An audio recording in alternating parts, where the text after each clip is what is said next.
Hello, students. I'm from Biotech Sapiens.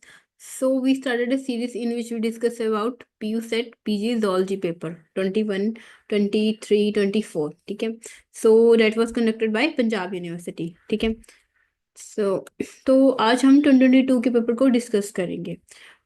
With this हम CSIR NET ICMR DBT GATE IT JAM और various MSCI entrance exam की भी तैयारी करवाते हैं. ठीक है. So you can visit us and if you have any query you can contact us. Right. So उससे पहले मैं आपको बता दूं. सो हमारे बायोटेक सेपियंस यूट्यूब चैनल पे और भी बहुत सारी वीडियोस हैं जिसमें कि PU सेट और CU सेट दोनों की वीडियोस हैं. अगर आप 2025 के पेपर को और 2026 के पेपर को टारगेट करना चाहते हैं. ठीक है. सो इसमें है बायोटेक्नोलॉजी, माइक्रोबायोलॉजी, जोलॉजी और botany with GATE and NET की वीडियोस भी हैं. तो आप हमें कांटेक्ट कर सकते हैं अगर आपके पास कोई क्वेरी है और यहाँ यहाँ से आप कंप्लीट कर सकते हैं सीरीज को. तो चलिए स्टार्ट करते हैं हम 2022 के क्वेश्चन पेपर को जोलॉजी के. ठीक है. So first question is the nerve impulse ordered by the respiratory center send out the nerve impulse to. ठीक है. तो कहाँ पे वो मूव करता है. So A is control centre in a brain, B diaphragm and intercostal muscles, C carotid and aortic bodies and D muscle of the body that regulate the use of oxygen. So basically वो send करता है diaphragm and intercostal muscle में, क्योंकि ये क्या है, respiratory centre के बारे में बात किया गया है. ठीक है. So next question is tissue plasmin activator. तो टिश्यू प्लाज्मिन जो होता है वो क्या करता है, help in wound healing, B allergic response, C immunity, dissolve clot in blood vessels. तो एक्चुअली में क्या करता है वो, dissolve clot in blood vessel. ठीक है. Next question is which of the following ensure stable binding of the RNA polymerase to the promoter for transcription initiation in bacteria. ठीक है. If you have any idea about the transcription, तो क्या होता है जिसमें कि DNA से RNA form होता है. राइट. सो RNA को मतलब मूव करने के लिए, तो क्या प्रमोटर रीजन पे बाइंड करने के लिए, तो उससे बहुत सारी फैक्टर्स की रिक्वायरमेंट होती है. तो उनमें से कौन कौन से फैक्टर होते हैं इसमें देखते हैं. सिग्मा, रो, अल्फा या DNA ग्लाइकोलेज. तो देखो DNA ग्लाइकोलेज तो एक एंजाइम है, वो तो वर्क करेगा नहीं. तो अगर नेक्स्ट बात करें तो सिग्मा, रो और अल्फा फैक्टर में, तो अल्फा फैक्टर भी वर्क नहीं करता है. ठीक है. तो जो एक्चुअल में बाइंड करता है वो होता है सिग्मा फैक्टर. रो जो फैक्टर होता है वो टर्मिनेशन में बाइंड करता है. तो देखो प्रोमोटर रीजन पे RNA ने बाइंडिंग किया. ठीक है, with the help of sigma factor. ठीक है. और जो अदर फैक्टर हैं वो इसे मूव करवाते हैं. ठीक है. तो जो राइट आंसर है वो क्या है आपका, ए है, sigma factor during the initiation of transcription in bacteria. अब नेक्स्ट क्वेश्चन है which family of protein regulate the intrinsic pathway of apoptosis. If you have any idea about apoptosis, apoptosis क्या होती है, death of the cell. Right. So it regulated by the two ways, extrinsic as well as intrinsic. ठीक है. तो intrinsic में जो pathway मतलब होता है, तो उसमें जो फैमिली ऑफ प्रोटीन रेगुलेट करती है वो होती है BCL2, ना कि BCL4, कैस्पेस 2 एंड कैस्पेस 8. चलो उससे पहले इस डायग्राम को देखो. तो देखो एक्सट्रिंसिक फैक्टर जो होते हैं उसमें भी मेडिसिन, रेडिएशन और फीवर के थ्रू होता है. और एक्सट्रिंसिक पाथवे के लिए फैक्टर्स आते हैं, लाइगेंड्स आते हैं. तो देखो इसको ऑपरेट करने वाला क्या है, BCL2. ठीक है. तो आगे आगे देखते हैं जो नेक्स्ट क्वेश्चन है आपके पास. Name the 3 genes responsible for the production of RH antigen. RH antigen को बनाने के लिए कौन सी 3 जीन्स रिस्पॉन्सिबल होती है. ए ऑप्शन है RHAG, RH D, RHCE, RH. ठीक है, ये आपका पहला ऑप्शन है. B RHD, RHCE.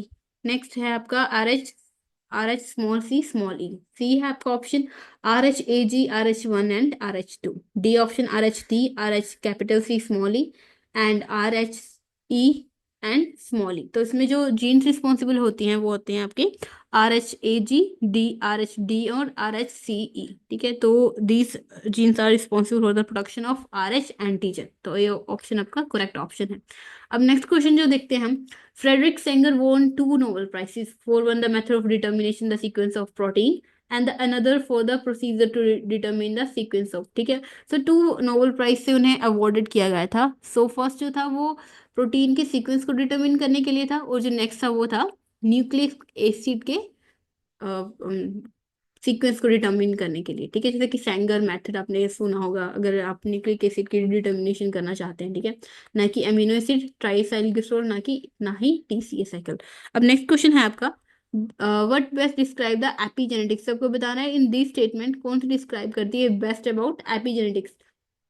तो option A is study of genotype of complex organism, B study of alteration in the complex sequence, C study of heritable phenotype changes not involving in changes in the DNA sequence, D study of genes। तो जो अच्छे से describe करी वो होती है study of heritable phenotype changes not involve changes in a DNA sequence। तो DNA sequence नहीं होता बट एपिजेनेटिकली क्या होता है, मतलब phenotype में चेंजेस आते हैं वो, ठीक है, पर वो हेरिटेबल डीएनए के थ्रू नहीं हो पाता, ठीक है।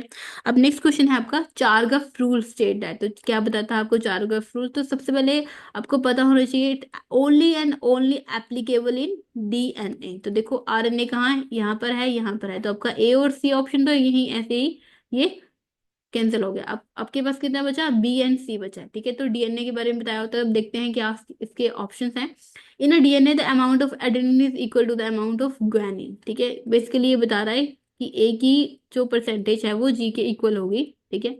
नेक्स्ट है आपका D, in DNA percentage of adenine is equal to the percentage of thymine, means A is equal to T, and the percentage of cytosine is equal to the percentage of guanine, ठीक है। तो actual में जो चारों का rule था वो यही बताता था कि जो एडेनिन और थायमिन की परसेंटेज इक्वल होगी एंड साइटोसिन और ग्वानिन की परसेंटेज इक्वल होगी, ठीक है। अब नेक्स्ट क्वेश्चन है आपका question number 9। Forensic techniques once relied on the analysis of Ralph. जो आप देख पा रहे हो रेस्ट्रिक्शन फ्रेगमेंट लेंथ पॉलीमरिज्म, तो वो होता है रेल्फ, ठीक है, उसे उसको कहते हैं। But more recently has come to depend on, अब किसके ऊपर वो डिपेंड है, RTR, sorry FTR, FDR analysis of short tandem repeats and NMR. तो it basically depend on right now that is analysis of short tandem repeats. तो इसमें क्या होता है कि टेंडम रिपीट्स होते हैं like a similarly T T T, ठीक है, या फिर एयू एयू, ठीक है, या एजी एजी, सिमिलरली ऐसे रिपीट्स होते हैं, शॉर्ट रिपीट्स, ठीक है। अब नेक्स्ट क्वेश्चन है आपका question number 10। Where is the pineal gland located, ठीक है। तो आपको पता है पाइनियल ग्लैंड कहाँ लोकेटेड होता है, डीएनए में लोकेटेड होता है, राइट, नहीं ब्रेन में लोकेटेड होता है, ठीक है। तो इसकी जो लोकेशन होती है वो ब्रेन में लोकेशन होती है, ठीक है। तो सबसे पहले आपको ये पता होना चाहिए कि कहाँ पर ये लोकेटेड होता है। ए है ऑप्शन इसका just below the Adam's apple, B hanging down from the hypothalamus, C between the right and left hemisphere of the brain, and D in the frontal lobe of the brain. तो देखो अगर आपको थोड़ा सा idea हो तो देखो left और हेमिस्फीयर ब्रेन का कुछ ऐसा होता है, तो बिटवीन में प्रेजेंट होता है ये, ठीक है। बिटवीन में तो देखो यहाँ पर प्रेजेंट है ये पीनियल ग्लैंड, तो उसका जो ऑप्शन है C is correct, between the right and left hemisphere of the brain. अब जो नेक्स्ट क्वेश्चन है आपका 10th, sorry 11। Adeno hypophysis in a human consist of two portion, ठीक है, टू पोर्शन होते हैं। तो कौन कौन से पोर्शन होते हैं, तो पहले सबसे पहले इस डायग्राम को देखते हैं, यहाँ पर ज्वाइंट है ये। तो देखो यहाँ पर है आपका न्यूरो हाइपोफाइसिस और ये है आपका एडिनो हाइपोफाइसिस। तो इसमें कौन कौन से इंक्लूडेड होते हैं, para intermedia and para distalis. तो क्या है इसका आंसर, पैरा इंटरमीडिया और पैरा डिस्टेलिस। तो B is your right answer, right. ये नीट में काफी क्वेश्चन पूछा जाता है, तो आप बोल सकते हो कि नीट लेवल का क्वेश्चन है, राइट।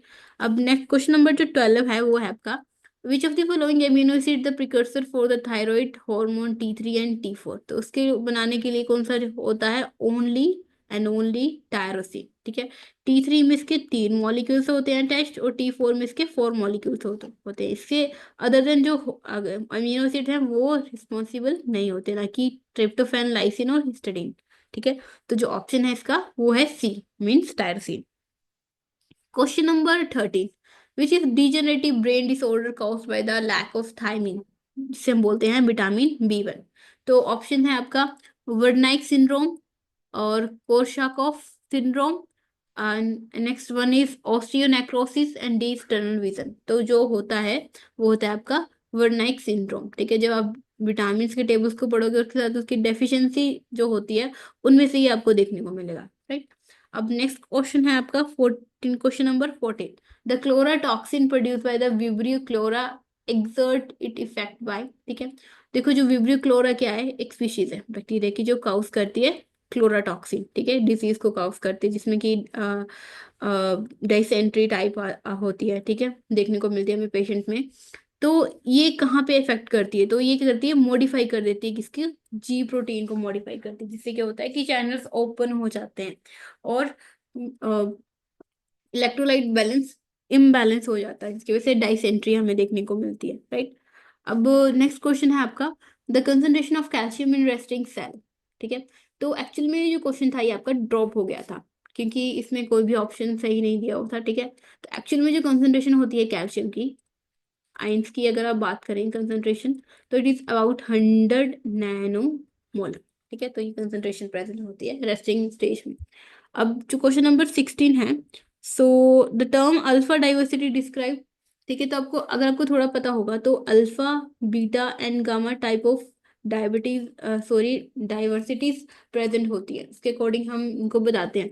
तो आपको बताना है कि अल्फा डाइवर्सिटीज कौन होती हैं। तो देखो, अल्फा डाइवर्सिटीज में हम सिर्फ स्पीशीज के बारे में बात करते हैं, सिंगल कम्युनिटी। फॉर एग्जांपल जैसे कि एक कम्युनिटी ए है, तो ए में कितनी ज्यादा स्पीशीज है, मतलब फॉर एग्जांपल ए 1 2 3 4 5 6 ऐसे हिसाब से। ठीक है, और जो बीटा होती है वो हमें बिटवीन में देखते हैं। फॉर एग्जांपल जैसे ए और बी में हमें पता करनी है टोटल कितनी स्पीशीज है, वो होती है। और गामा में होती है जैसे कि कोई और प्लॉट आ गया वैसे ए बी सी, तो इन सभी में टोटल कितनी स्पीशीज है, ठीक है, उसको हम बोलते हैं गामा। तो देखते हैं हम इसकी क्या डेफिनेशन है। So species diversity in a single community, तो ए इसका राइट आंसर है। अब नेक्स्ट जो है आपके पास, species diversity in between the community, this is describe about the beta. And C major biodiversity in the large region, so that is also basically described about the alpha, या फिर D है genetic diversity. ठीक है, तो ये सारी की सारी गामा के बारे में बता रही होती, तो ए क्या है आपका इसका राइट आंसर।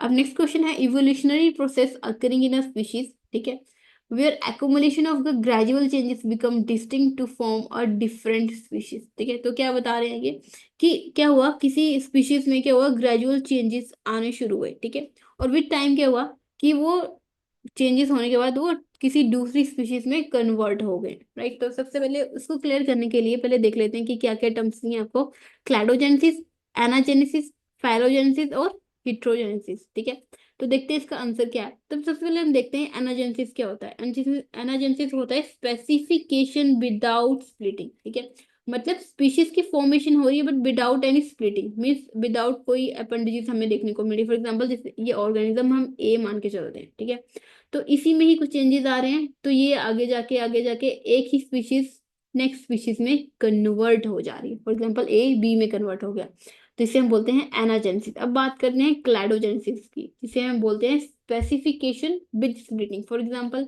ये इसके एंसेस्टर्स हैं ए, राइट, इनमें कुछ चेंजेस आए, विद टेम्परेचर चेंजेस आए। ठीक है, तो फॉर एग्जांपल जैसे इसमें हॉर्न्स डिवेल्प हो गए, तो ये वाले कुछ पर्सन थे या फिर कुछ पॉपुलेशन थी वो हिली एरिया में मूव कर गई, और कुछ जो होगी वो प्लेन एरिया में मूव कर गई। तो अब आपको पता है हिली एरिया में और प्लेन एरिया में कितना डिफरेंस होता है, इन्वायरमेंट का कितना डिफरेंस होता है। ठीक है, तो रिसोर्सेज भी इनको डिफरेंट मिलेंगे, तो विद टाइम के वो इनमें ग्रेजुअल चेंजेस आए। देखो जियोलॉजिकल टाइम रिप्रेजेंट किया है, तो टाइम इनमें ग्रेजुअल चेंजेस आए, और कुछ टाइम के बाद ये वाली स्पीशीज और ये वाली स्पीशीज आपस में अलग हो गई। देखो ये वाले डिसिमिलर डिसिमिलर कलर बताए हुए हैं, बट इनके एंसेस्टर तो सेम थे। तो ये क्या बोला हुआ है, where accumulation of gradual changes become distinct to form a different species, तो उन्हें हम बोलते हैं क्लैडोजेनेसिस। ठीक है, तो ये बहुत अच्छा क्वेश्चन था ये। अब नेक्स्ट क्वेश्चन है आपका, कैलमोडिन हैज लो अफिनिटी फॉर, तो किसके लिए लो अफिनिटी होती है, तो कैलमोडिन क्या होती है, एक प्रोटीन होती है। ठीक है, जो कि क्या करती है, कैल्शियम को बाइंड करके रखती है, जैसे हम बोलते हैं मोस्टली कैल्शियम बाइंडिंग प्रोटीन्स होती हैं। ठीक है, जहां भी कहीं सेल में रिक्वायरमेंट होती है कैल्शियम की, तो कैलमिडिन क्या करती है, प्रोवाइड करवाती है कैल्शियम को। तो इसकी लो अफिनिटी किसके लिए होती है, मैग्नीशियम आयन के लिए, आयोडीन के लिए, नॉन स्टिमुलेटेड सेल के लिए या स्टिमुलेटेड सेल के लिए। तो बेसिकली ये होती है low affinity for non stimulated cells के लिए। अब क्वेश्चन नंबर हम 19 की बात करें, so which messenger molecule are derived from the fatty acid, arachidonic acid. ठीक है, तो आर्किडोनिक एसिड से कौन सा फैटी एसिड से ड्राइव्ड होता है, फॉर एग्जांपल देखो ये आर्किडोनिक एसिड है। ठीक है, जब इसको क्लीवेज किया जाता है तो इसमें प्रोस्टाग्लैंडिन्स बनते हैं। ठीक है, प्रोस्टासाइक्लिन बनते हैं। ठीक है, थ्रोमो थ्रोमोबॉक्सिन्स बनते हैं और लीकोट्रीन्स बनते हैं, और इन सभी को क्या बोलते हैं, इकोसेनोइड्स बोलते हैं। ठीक है, तो ए है इसका राइट ऑप्शन। ठीक है, अब question number 21, cell junction is abundant in, तो किसमें एबंडेंट हमें देखने को मिलते हैं, hepatic cell, cardiac cell, epithelial cell या प्रोकैरियोटिक सेल। तो देखो प्रोकैरियोटिक सेल में तो कोई मतलब ही नहीं है, तो एपिथेलियल सेल, कार्डिक सेल या हेप्टिक सेल्स, तो मोस्टली किस में होते हैं, अबंडेंट फॉर्म में एपिथेलियल सेल में होते हैं, ठीक है।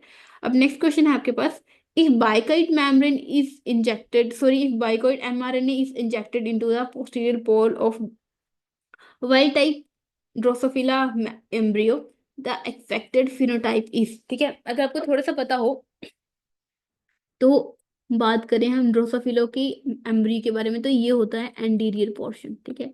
ये होता है इसका पोस्टीरियर पोर्शन होता है, ठीक है। एंटीरियर पोर्शन से क्या होता है, हेड निकल के आता है, ठीक है, राइट, हेड निकल के आता है। और इस पोर्शन से इसकी टेल निकल के आती है, और बीच वाले पोर्शन से क्या बनता है, इसका ट्रंक बनता है। सिमिलरली जो हेड और टेल को बनाने वाले फैक्टर्स होते हैं वो भी डिफरेंट होते हैं, जैसे कि हेड को रेगुलेट करने वाला फैक्टर होता है बाइकॉइड फैक्टर, ठीक है। और टेल को जैसे ट्रोफा जीन्स होती हैं, ठीक है, ये वाली जीन्स प्रेजेंट होती हैं। अब आपने क्या किया, आपने कहा कि आपने पोस्टीरियर एंड पे क्या कर दिया, बाइकॉइड के एमआरएनए को इंजेक्ट कर दिया। ऑफ कोर्स अगर बाइकॉइड के एमआरएनए को इंजेक्ट कर दिया तो इससे प्रोटीन बनेगी, और आपको पता है बाइकॉइड प्रोटीन क्या बनाती है, हेड को फॉर्म करती है। तो दोनों कंडीशन पे क्या बनेगा, इसका हेड बनेगा, right, anterior and also in posterior. तो ऑप्शन देखते हैं क्या है, head structure at both posterior and anterior poles, ठीक है। Head structure at the posterior pole, ये गलत है। Head structure at the anterior pole, ये भी गलत है। नो हेड स्ट्रक्चर, ये तो होना ही नहीं है। तो ए क्या है इसका राइट आंसर है। तो ये वाला क्वेश्चन थोड़ा टिपिकल था, अगर आपने डीप में पढ़ा हो तभी आप इसको कर सकते हो, ठीक है। अब क्वेश्चन जो नेक्स्ट है, leukocyte extravasation occurs in a following order, ठीक है।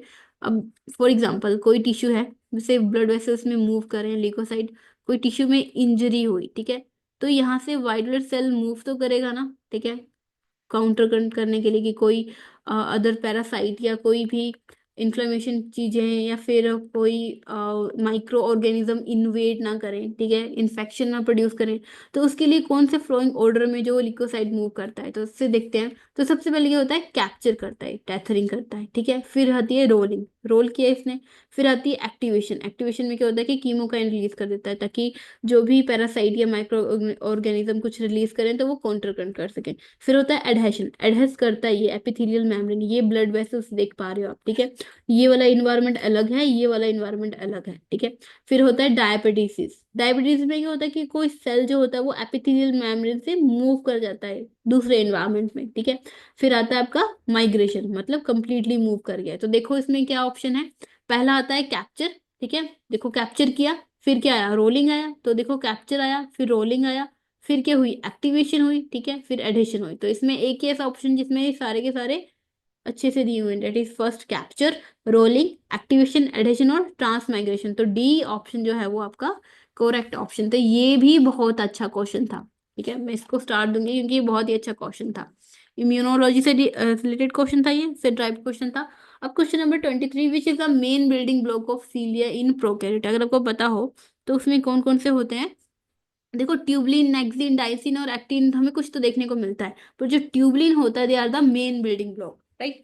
Which of the following is the key secondary messenger is generated by the G protein coupled receptor present in a human eye, ठीक है। तो उसमें कौन सा प्रेजेंट होता है, साइक्लिक सीजीएमपी, ठीक है। तो इसकी कंसंट्रेशन जब कम और ज्यादा होती है तो तभी हम विजिबिलिटी हम देख पाते हैं इन केस ऑफ नाइट, ठीक है, और in case of day, right.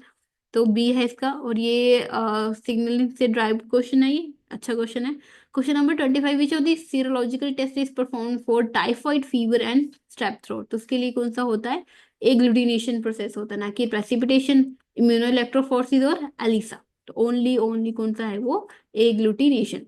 Question number 26, during the submergence in aquatic turtle the accessory respiratory organs are, तो जो accessory है वो कौन सा है, that is क्लोइकल ब्लैडर, ठीक है, ना कि स्किन, एयर सैक, ना कि बक्कल कैविटी, ठीक है। तो ये बिल्कुल टिप पे प्रेजेंट होता है एक एसेसरी पिगमेंट रेस्पिरेटरी ऑर्गन की तरह।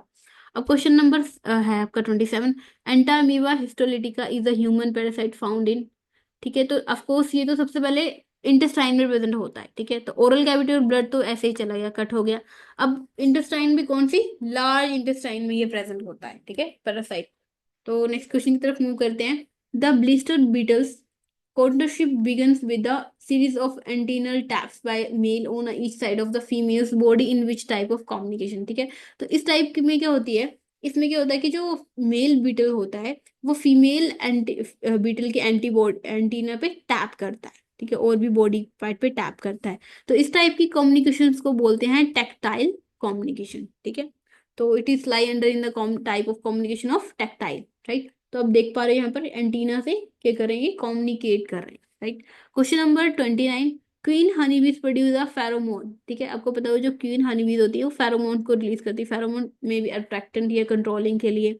That modulate the many aspect of worker honeybee and is critical for the colony social organization is secreted by which gland। तो सिमिलर बेसिकली इसने पूछा है कि जो मतलब हनी बीज हैं, क्वीन हनी बीज, तो फेरोमोन को रिलीज करती हैं, और जो रिलीज करती हैं वो कौन से ग्लैंड से रिलीज करती हैं, तो release by the mandibular gland, ना कि डुफोर ग्लैंड, टैर्सल ग्लैंड और रेक्टल ग्लैंड, ठीक है। तो ए है इसका right answer.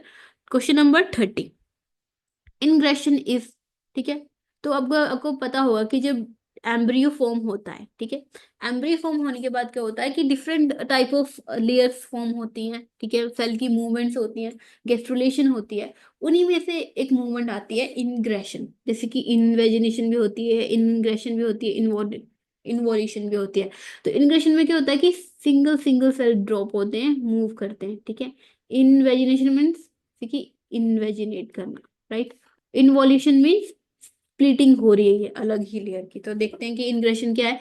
A migration of individual cell from the surface layer into the interior part या इंटीरियर ऑफ द एम्ब्रियो। तो ए इसका राइट आंसर। अब देखो यही तो देखा था हमने इंग्रेशन में, क्या सिंगल सेल्स क्या कर रहे हैं, मूव कर रहे हैं। मूवमेंट ऑफ एपिथेलियल शीट, तो शीट में तो नहीं मूव कर रहे हैं, इंडिविजुअल सेल मूव कर रहे हैं। Inward movement of the outer layer, क्योंकि पूरी लेयर की बात करें तो भी ये गलत है। Splitting of one cellular sheet into a two or more, तो शीट तो मूव करेगी ही नहीं, ठीक है। तो इंक्रेशन का तो मेन आइडिया क्या है कि एक सिंगल या इंडिविजुअल सेल जो है वो मूव करते हैं, राइट। अब क्वेश्चन नंबर जो है आपका 31, novobiocin is an amino coumarin antibiotic, ठीक है, use in the regulated expression of transgenes in mammal, is produce by which of the following actinomycetes. आपको इसको बताना है कि इसका सोर्स क्या है जनरेशन का। तो इसके पास जो ऑप्शन है हमारे पास वो देखते हैं। Streptomyces nivens, Streptomyces collicolor and streptomycin venezuelae, and जो लास्ट है आपके पास वो है स्ट्रेप्टोमाइसी ग्रीसियस, ठीक है। तो ये तो आपका इंफॉर्मेशन बेस्ड क्वेश्चन था, तो ये जो हमें मिलता है वो स्ट्रेप्टोमाइसी नाइवेंस के थ्रू हमें ये मिलता है, ठीक है। और ये क्या है, एक एक्टिनोमाइसिटीज है। तो ये तो आपका इंफॉर्मेशन बेस्ड, अगर आपको पता होगा तभी आप इसको कर पाओगे। क्वेश्चन नंबर है 32, या फिर आप उसको बोल सकते हैं एप्लीकेशन बेस्ड क्वेश्चन था ये। The genetic disorder of the immune response in which the body is unable to produce functional B cell and as well as T cell to resist the infection is, तो कौन सा ऐसा जिसमें B और T cell की formation हो ही नहीं पाती और फंक्शनल नहीं हो पाते वो, मतलब unable to produce a functional B and T cell. तो जो ऑप्शन है आपके, ब्रूटोन, ब्रूटोन सगामा ग्लोबुलिनीमिया, ठीक है, hyper gamma globulinemia, Swiss type gamma globulinemia, and next one is X linked gamma globulinemia, ठीक है। तो जिस इसका राइट आंसर है वो है स्विस टाइप गामा ग्लोबुलिनीमिया, ठीक है। तो ये भी आपका एप्लीकेशन बेस्ड क्वेश्चन था, इम्यूनो से ड्राइव्ड क्वेश्चन था, ठीक है, डिसीज के ऊपर कुछ पूछा गया था ये वाला question. Question number 33. Which is a signaling molecule released from the notochord that play an important role in promoting somite patterning in developing embryo and regulate bone morphogenetic factor या protein during the development. If you have any idea about this, तो देखो notochord से क्या हो रहा है, एक signalling molecule स्क्रीट हो रहा है जो कि प्रमोटिंग कर रहा है सोमाइट की पैटर्निंग को। तो जो एक्चुअली में सोमाइट होते हैं ना, ठीक है, सोमाइट जब पैटर्निंग करते हैं तो या तो फिर वो फोर लिम्ब बनाते हैं या हाइंड लिम्ब बनाते हैं, मसल्स बनाते हैं, ठीक है, मसल्स को फॉर्म करते हैं इन, और साथ में क्या होता है, या फिर वो स्केलेटन मसल को बनाते हैं, ठीक है। और क्या कर रहा है, ये रेगुलेट द BMP4 की करता है। तो कोई ऐसा सिग्नल है या फिर ऐसा मॉलिक्यूल है जो क्या करता है कि सोमाइट को कंट्रोल करता है और BMP4 की रेगुलेशन को कंट्रोल करता है, ठीक है। तो वो होता है नोगिन्स, ठीक है। तो कौन सा है वो, नोगिन कंट्रोल करता है, ना कि कॉन्ड्रिन, ना कि GX2 and 3 प्रोटीन और कैटनिन बीटा 1 प्रोटीन। तो ये भी बहुत डीप में क्वेश्चन पूछा गया था डेब बायो से। तो ये डेब बायो से रिलेटेड क्वेश्चन था, बहुत डीप में क्वेश्चन पूछा गया था, ये अच्छा क्वेश्चन था। अब क्वेश्चन नंबर है आपका 34।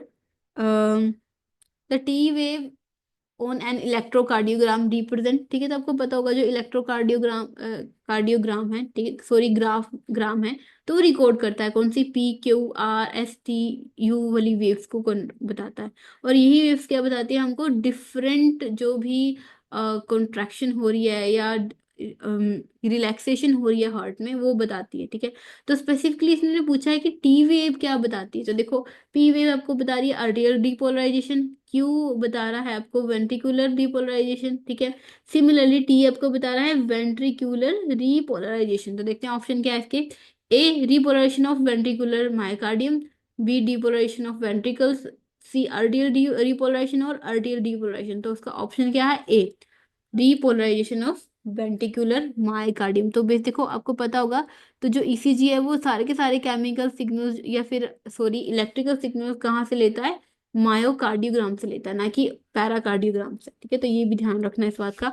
अब नेक्स्ट क्वेश्चन है question number 35। The Nobel prize in medicine 2021 was awarded for discovery of, तो किसके लिए अवॉर्ड किया गया था वो, receptor for temperature and touch. तो देखो नोबेल प्राइज से हर साल में एक क्वेश्चन आता है, ठीक है, कि किसने क्या डिस्कवर किया और किसके लिए इसको नोबेल प्राइज मिला। तो आप नोबेल प्राइज वाला पोर्शन तो करके ही जाना, एक क्वेश्चन आपको पक्का ही पक्का मिलेगा। अब क्वेश्चन नंबर 36 है, mesangial cell relaxation can be mediated by the enhanced cyclic AMP और C cyclic GMP generation cause by, तो किसके थ्रू होती है वो। ऑप्शन है इसके नॉन क्या है ये, sorry non epinephrine, B dopamine, C oxytocin और डी है एंजियोस्टेनिन। तो टू, तो ये किसके थ्रू होती है, डोपामाइन के थ्रू होती है, तो बी है इसका राइट आंसर।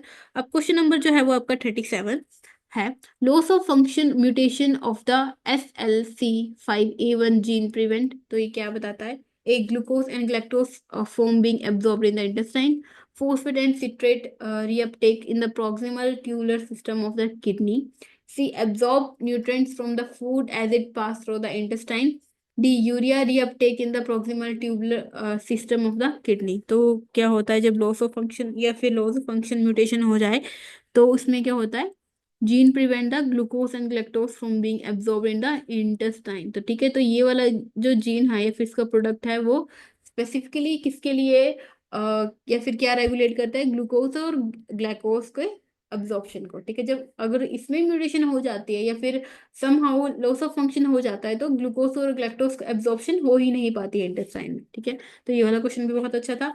नेक्स्ट क्वेश्चन है आपका 38। Trypanosoma brucei evade the immune response of the system, तो क्यों इवेट करता है।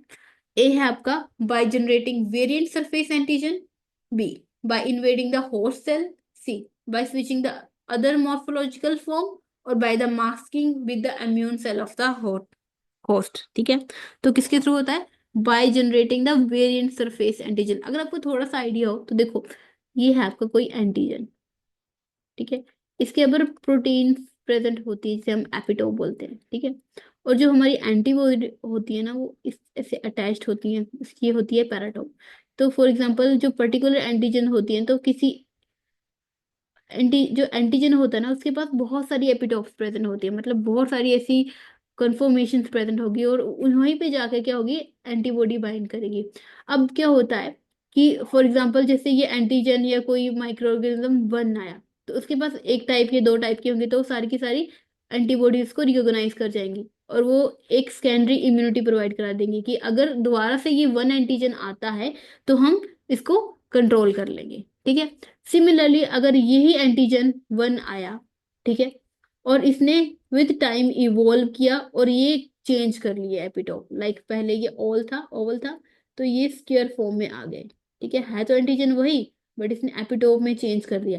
अब ये एंटीबॉडी जब इसके इनकाउंटर करेगी तो ये तो डिफरेंट इसे लगेगा ना, तो ये क्या करेगा, फिर से इम्यूनिटी पर मतलब जनरेट करेगा। इसीलिए जो जो ट्रेपोनोसोमा ब्रुसाई है वो इवेड करती है इम्यून सिस्टम को बाय जनरेटिंग डिफरेंट या फिर वेरिएंट सरफेस एंटीजन के थ्रू, ठीक है। तो ए है इसका राइट आंसर। अब क्वेश्चन नंबर जो 39 है, एरोडाइन रिसेप्टर या या RYRS तो एक्चुअली में कौन सा रिसेप्टर होता है? ऑप्शन ए है आपका intercellular calcium release channel in the skeleton and cardiac muscles. B sodium potassium transport channel in the membrane. C inward flux of calcium through DHPR in neuron and voltage gated calcium channel in the skeleton and cardiac muscle. किसके through होता है ये? कौन सा channel है ये?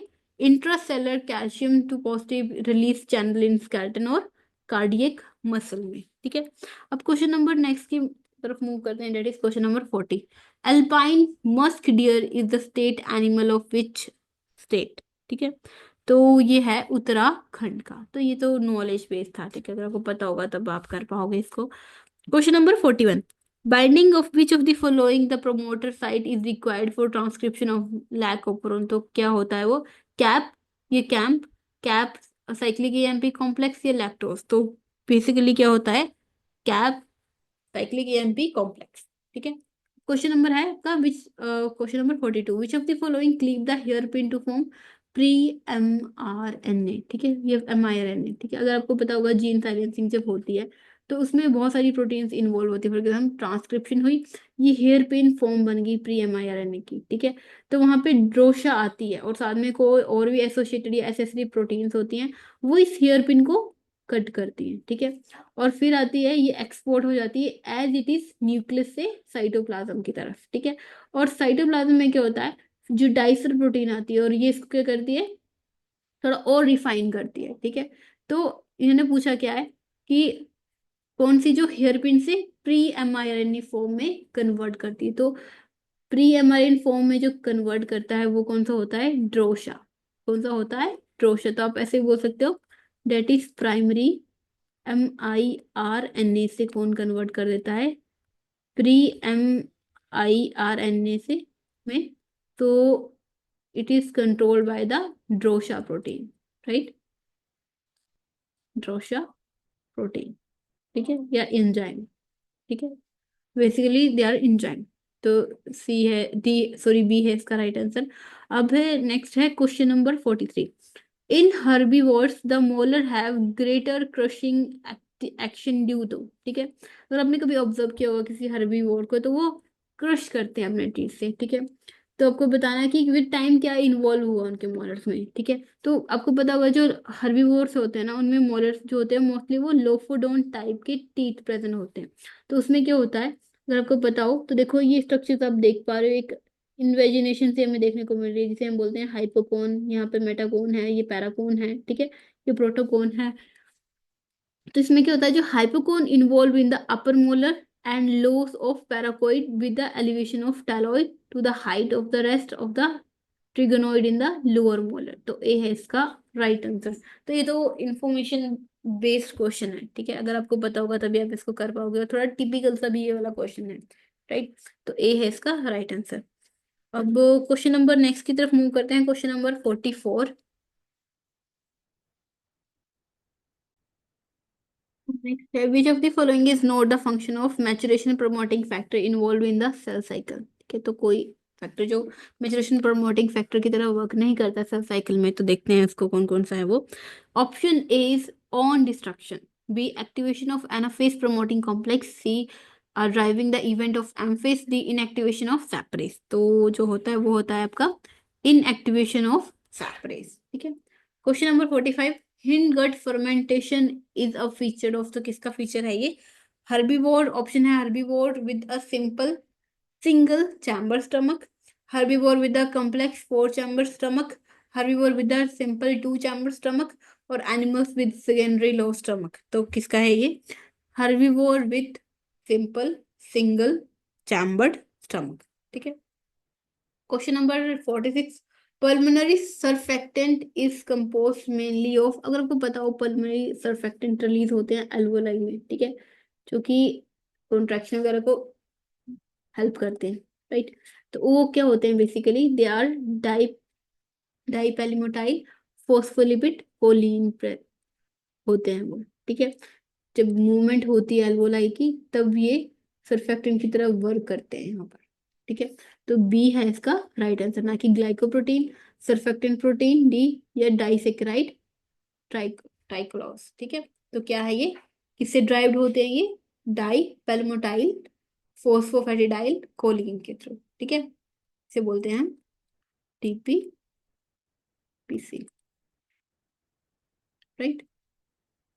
यहाँ तक था।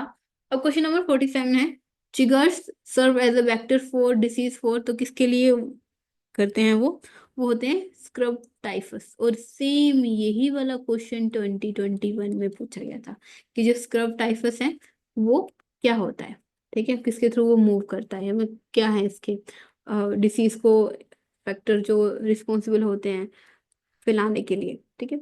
अब नेक्स्ट है question number 48, Roman science also known as the perio periorbital swelling syndrome is due to the infection of, तो किसके थ्रू होता है ये, तो इसके ऑप्शंस हैं, ए ट्रेपेनोसोमा क्रूजाई, और बी है Leishmania डोनोवेनी, C is बबेसिया माइक्रोटी, and D is लोवलॉर। तो रोमाना साइन जो होता है किसके होता है वो होता है ट्राइपोनोसोमा क्रूजाई, ठीक है, इसके इन्फेक्शन के थ्रू ये होता है, राइट।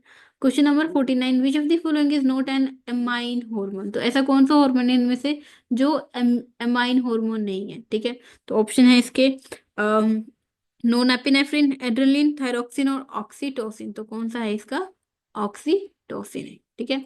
अब नेक्स्ट क्वेश्चन है आपका question number 50, telomeric DNA has non coding sequence are usually rich in which nucleotide, तो बेसिकली वो रिच होता है ग्वानिन से, मींस जो टीलोमेर एंड आपने देखे होंगे ना कभी भी क्रोमोसोम के, तो वहां पर जी जी जी जी यू जी जी जी इस तरह से न्यूक्लियोटाइड अरेंज होते हैं, ग्वानिन रिच होते हैं वो, ठीक है।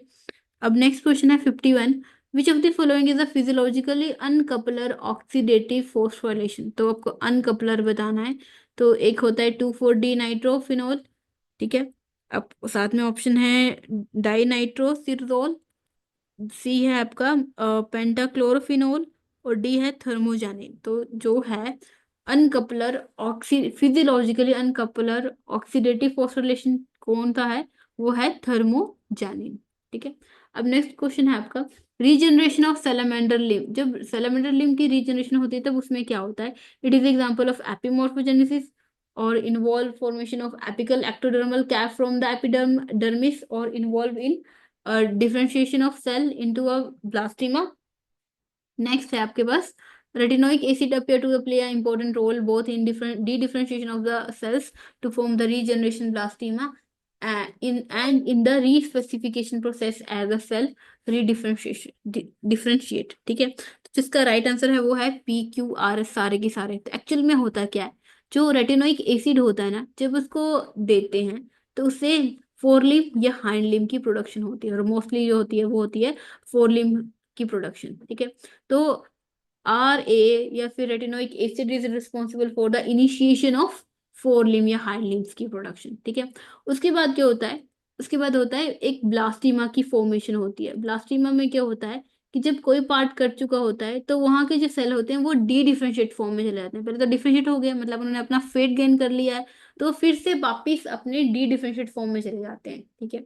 डी डिफरेंशिएट फॉर्म बनने के बाद क्या होता है, एक एपिकल कैप जैसे बनता है, ठीक है, जो कि ग्रोथ प्रोवाइड कराता है, और ये करके ऐसे ऐसे करके ये आगे मूव मूव करके एक लिम्ब में बन जाता है।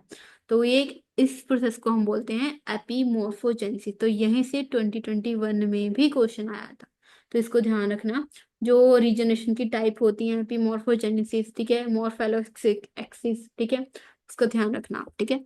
अब क्वेश्चन नंबर है आपका 53, the cranial capacity of which of the following pre historic human was with the range of the value of modern human, ठीक है। तो वो था नेदरथल मैंस के थे, जो इनकी क्रेनियल कैपेसिटी थी वो आजकल के जो ह्यूमन बीइंग है होमोसेपियन उनके अकॉर्डिंग है, उनके इक्वल आप बोल सकते हो, ठीक है। तो कौन से हैं वो, नीदरथल मैंस, ना कि पेकिंग मैंस, जावा मैन और क्रो मैग्नोन मैन, ठीक है। तो ए है इसका राइट आंसर। नेक्स्ट क्वेश्चन है आपका, विच best represent the ecotone zone between the marine and terrestrial, ठीक है। फॉर एग्जांपल जैसे कि ये वाला मेराइन एरिया है और ये वाला टेरेस्ट्रियल एरिया है, तो इनके बीच में कोई इकोटोन होगा, ठीक है, ट्रांजिशन फेस होगा, तो उसको हम बोलते हैं is known as mangrove forest, ठीक है। Next question, in which autoimmune disease is disease, the affected individual may produce auto-antibody to a vast array of tissue antigen such as DNA, histone, RBC, platelets, leukocyte and clotting factor. तो उसमें से कौन सी आती है ऐसी वाली जिसे हम बोलते हैं सिस्टेमिक ल्यूपस रिथ्रोमेटोसिस, ठीक है, जिसमें क्या होता है कि खुद की ही बॉडी, खुद के ही जो ऑर्गन या टिश्यूज होते हैं, जो सेल्स होते हैं, उनके लिए एंटीबॉडी सिक्रीट करती है, ऑटो एंटीबॉडी सिक्रीट करती है, ठीक है। Next question, which of the following is the major reason of haemophilia. तो क्या है कि देखो हीमोफीलिया जो है वो एक रिसेसिव डिसऑर्डर है, और क्या है वो, sex X linked recessive disorder, right. Question number next 57, philo Philadelphia chromosome, तो वो किस क्रोमोसोम को कहते हैं, सो उसे हम 22 डिफेक्टिव क्रोमोसोम जो होता है उसको कहते हैं, जिसमें कि बिकॉज ऑफ रेसिप्रोकल ट्रांसलोकेशन होती है बिटवीन द क्रोमोसोम 9 और 22 के बीच में, ठीक है। तो डिफेक्टिव क्रोमोसोम 2 है वो फिडेल्फिया क्रोमोसोम कहलाता है, right. Next question, in India, which of the following endemic species of earthworm is extensively used for the apiculture? Sorry, vermiculture के लिए जो यूज की जाती है इंडियन स्पीशीज, तो देखते हैं इसमें, दैट इज यूड्रियल यूजीनिया, ठीक है, पेरिनोक्सिस एक्सकवेटस, देन इसीनिया फोडिटा, और देन ल्यूम्ब्रिकस टेरिस्ट्रियस, ठीक है, टेरिस्ट्रियस, ठीक है। तो इसमें जो इंडियन स्पीशीज यूज की जाती है दैट इज पेरिनोक्स एक्साकवेट्स, राइट। क्वेश्चन नंबर 9 है आपके, सॉरी क्वेश्चन नंबर 59 है आपके पास, pearl mother layer is, for example देखो ये जो पर्ल लेयर है ना, इसमें 3 लेयर्स होती है, जैसे कि नेक्रे लेयर्स होती है, ठीक है, और कॉन्सिक्वाइन लेयर होती है, और टिश्यू न्यूक्लियस होता है। तो इसमें पूछा कि जो मदर लेयर होती है वो कौन सी होती है, तो वो होती है नेक्रे लेयर होती है, जो आउटर लेयर आप देख पा रहे हो ना वो लेयर होती है, ठीक है, क्लियर यहाँ से, ठीक है। आगे अब मूव करते हैं हम क्वेश्चन नंबर 60 की तरफ, immunoglobulin deficiency can be detected by, अब किसके थ्रू डिटेक्ट हो जाती है, ऑप्शन ए है आपके पास फ्लो साइटोमेट्री, ठीक है, बी है डीटीएच स्किन टेस्ट, सी है मिक्स्ड लिम्फोसाइट रिस्पॉन्स, और डी है सीरम प्रोटीन इलेक्ट्रोफोरेसिस। तो किसके थ्रू होती है वो, सीरम प्रोटीन इलेक्ट्रोफोरेसिस के थ्रू, राइट। नेक्स्ट क्वेश्चन है आपका 61, for adjuvant to be effective they need to do all of the following except. तो क्या होना चाहिए उसमें, A prolong antigen exposure, B enhance release of TGF beta factor, और C induce high affinity response, D induce granuloma formation. तो इसमें क्या है जो नहीं होना चाहिए, तो वो है enhance release of TGF beta factor, right. Question number next है 62, molecule directly involve in natural killer cell mediate killing include. तो इसमें क्या होता है, कुछ इसमें जो ऑप्शन है that is muramyl dipeptide, granzyme A and B, C complement, और आईएफएन गामा फैक्टर, ठीक है। तो इसमें जो होता है वो होता है granzyme A and B, जो कि किलिंग में इंक्लूड होता है इनके सेल की। अब क्वेश्चन नंबर 63 है, which of the following lake zone has phytoplankton is abundant. अगर आपको पता हो तो देखो 3 तरह के लेक जोन होते हैं, लिम्नेटिक, प्रोफंडल और बेंथिक, उसी के अकॉर्डिंग नाम होते हैं, लिटोरल, बेंथिक, लिम्नेटिक जोन, और ये, ठीक है। तो एक्चुअल में जो होता है फाइटोप्लैंक्टन जो प्रेजेंट होते हैं अबंडेंस में, वो लिटोरल जोन में होते हैं, ठीक है, इस वाले जोन में ज्यादा हमें देखने को मिलते हैं, क्लियर। अब नेक्स्ट क्वेश्चन की तरफ हम मूव करते हैं, क्वेश्चन नंबर 64, सिक्रेटिन स्टिमुलेट्स। तो जो सिक्रेटिन होती है वो किसको स्टिमुलेट करती है, तो वो होती है pancreatic bicarbonate enzymatic secretion, stimulate gall bladder contraction, stimulate acid secretion in stomach, और stimulate insulin secretion in inhibit glucagon secretion. तो देखो सेम यही वाला क्वेश्चन जो था वो 22 में भी क्वेश्चन सेम ये पूछा हुआ है। तो देखो जो स्टिमुलेट करता है वो पैनक्रियाटिक बाइकार्बोनेट को करता है, और एंजाइम सिक्रीशन को करता है, ठीक है। क्वेश्चन नंबर 65 देखें तो, विच what is the result of from bilateral destruction of amyl डाला, ठीक है। तो क्या होता है वो, उसमें हम देखते हैं वोरोशियस एपिटाइट, मतलब भूख लगेगी बट पता नहीं होगा कि क्यों लग रही है बहुत ज्यादा, ठीक है। और ये रीजंस क्या क्या हो सकते हैं इसके, डिप्रेशन हो सकता है, डायबिटीज हो सकता है, ठीक है। तो मेनली जो अमेगडाला एक रीजन होता है, प्रेजेंट होता है ब्रेन में, जब वो डिस्ट्रक्शन हो जाता है, ठीक है, बायलेटरल डिस्ट्रक्शन हो, तब वोरेशियस एपिटाइट एक सिम्टम्स हमें देखने को मिलता है, ना कि डिमेंशिया, एपिलेप्सी और शिजोफ्रेनिया, ठीक है। ये मोस्टली जो होते हैं वो लॉस ऑफ मेमोरी के थ्रू होते हैं, डिमेंशिया और शिजोफ्रेनिया और एपिलेप्सी, ठीक है, जो कि पर्सन के बिहेवियर को चेंज कर देते हैं, राइट। अब क्वेश्चन नंबर जो 66 है उसको देखते हैं। When two or more non allelic genes pair affect the same character in the same way, this is known as, तो उसे हम क्या बोलते हैं, which is known as polygenic inheritance. देखो इसमें क्या बोला है कि one or more non allelic gene, for example जैसे कि कोई क्रोमोसोम ये है, ये दूसरा क्रोमोसोम है, ठीक है, इस पे ये जीन प्रेजेंट है ए, ठीक है, इस पे ये जीन प्रेजेंट है बी, और ये एक ही करेक्टर को रेगुलेट कर रहे हैं, दैट इज कलर, ठीक है, तो उसको हम बोलते हैं पॉलीजेनिक इनहेरिटेंस। अब नेक्स्ट क्वेश्चन है, Nissl granules and myeloid body are rich in, तो किसमें ये हमें ज्यादा देखने को मिलती है, तो बेसिकली ये हमें देखने को मिलती है in case of E R. तो देखो मैंने ये न्यूरॉन की स्ट्रक्चर को यहाँ पर ऐड किया, अगर आप इसको मूव करो तो ये एंडोप्लाज्मिक रेटिकुलम की, देखो ये ठीक है, और यहाँ पर क्या प्रेजेंट है, निसिल ग्रेन्यूल्स प्रेजेंट है और माइलॉइड बॉडीज प्रेजेंट है। नेक्स्ट क्वेश्चन है 68, तो tara belong to the order of, तो किसको बिलोंग करता है वो, राइनोसिफेलिया को बिलोंग करता है, ठीक है, which is belong to rhinocephalia, right. अब नेक्स्ट क्वेश्चन की तरफ देखते हैं हम, और नेक्स्ट है आपके पास, armadillos has been important to the development of vaccine for, तो किसके लिए वो होता है इम्पोर्टेंट, लेप्रोसी के लिए इम्पोर्टेंट होता है, ठीक है, ना कि एड्स, हेपेटाइटिस बी और tuberculosis. Question number 70, Hensen node is form of cell of presumptive, तो किसके थ्रू होता है वो, formed of cell of presumptive notochord, ठीक है, ना कि मीजोकॉर्ड, गट और हार्ट।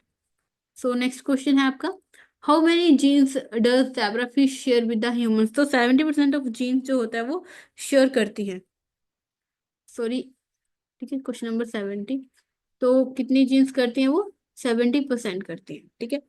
और नेक्स्ट है, which of the following pair will produce complementary sticky ends, तो कौन से ऐसे हैं जो स्टिकी एंड्स को प्रोड्यूस करते हैं, तो वो होते हैं साउ 3A और बैम H1, तो ये स्टिकी एंड प्रोड्यूस करते हैं। और कुछ जो होते हैं वो ब्लंट एंड प्रोड्यूस करते हैं, ब्लंट एंड होते हैं जब डीएनए को हम कट करते हैं, तो ऐसे ब्लंट एंड प्रोड्यूस होते हैं, ठीक है, राइट। और जो स्टिकी एंड होते हैं वो ऐसे होते हैं कि एक स्टैंड पे ज्यादा कटिंग करी और दूसरे स्टैंड पे कम कटिंग करी, ठीक है, तो उसमें जो एग्जांपल होते हैं साउ और बैम H1, right. Question number 74, range of osmolarity tolerant accepted in a osmol per KG of H2 by the mammalian cell, तो वो कितनी होती है वो, 280 टू 360 तक होती है वो, right. Question number 75, sensory cephalic tentacles in dentalium, तो उसमें क्या होता है, वो होते हैं बसाई थ्रेड्स होते हैं, ठीक है। और एक क्वेश्चन जो आपका रह गया, क्वेश्चन नंबर 71, उसको देखते हैं वो क्या है, ये जो क्वेश्चन नंबर 71 था वो छूट गया था, ठीक है, तो उसमें है कि retinoic acid receptor alpha gene is normally located on, तो कहाँ पे वो लोकेट होती है, तो it is located in chromosome number 17, ठीक है। तो ये था आपका 2022 का क्वेश्चन पेपर जोलॉजी का, जो कि पंजाब यूनिवर्सिटी ने कंडक्ट कराया था पीजी के लिए।